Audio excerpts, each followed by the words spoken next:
Okay guys, this is a little bit crazy. I've literally been asked this morning to take part in a panel discussion at one of the largest tourism conferences on the continent. So I need to get on a plane and fly to Durban. So I'm just trying to quickly pack my bags. I think I've kind of figured out what to wear. Just gotta quickly pack and then get to the airport. Wish me luck.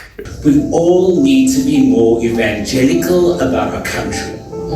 We need to celebrate ourselves before other people celebrate us.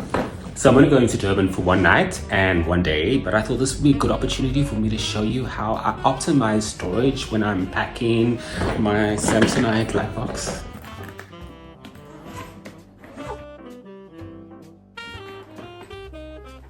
The first thing that always goes into my suitcase first are my pants, and when I pack them I try to fold the one pair over the other and try to reduce as much creases as possible.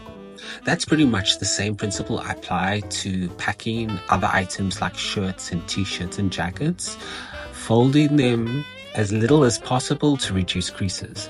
I could actually fit something else here if I really wanted to, but not on this trip.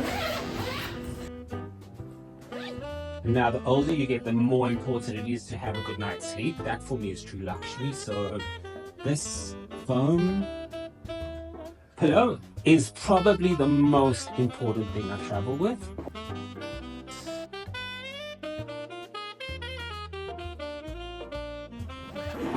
And there you have it. That's how I pack my suitcase. I did get a bit of a fright when my e-hailing ride pulled up. That's because Vuzi the driver had what looked like a very dodgy character riding shotgun. But turns out it was just a mask. Gotta love Mzansi. Another day, another flight. Fired off a few last minute emails at the airport because productivity doesn't stop even at boarding gate. Touchdown in Durban and the vibe was already buzzing.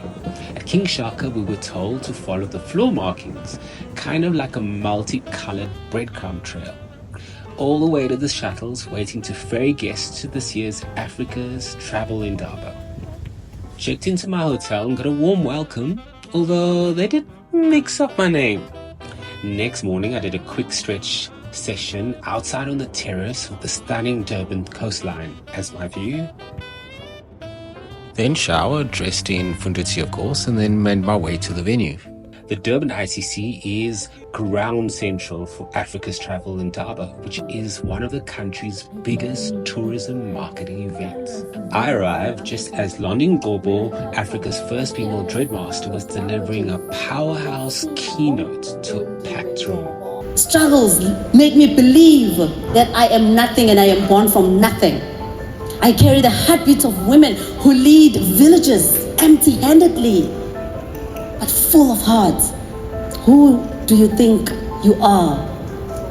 And so in translating today, my hope is that we speak the truth, because that's what sells. This is 2025. My hope is that we speak the truth, because that is what sells. So Captain, you may say nothing of me, you may undermine me because I'm from Africa, but I choose not to be Rose from the Titanic.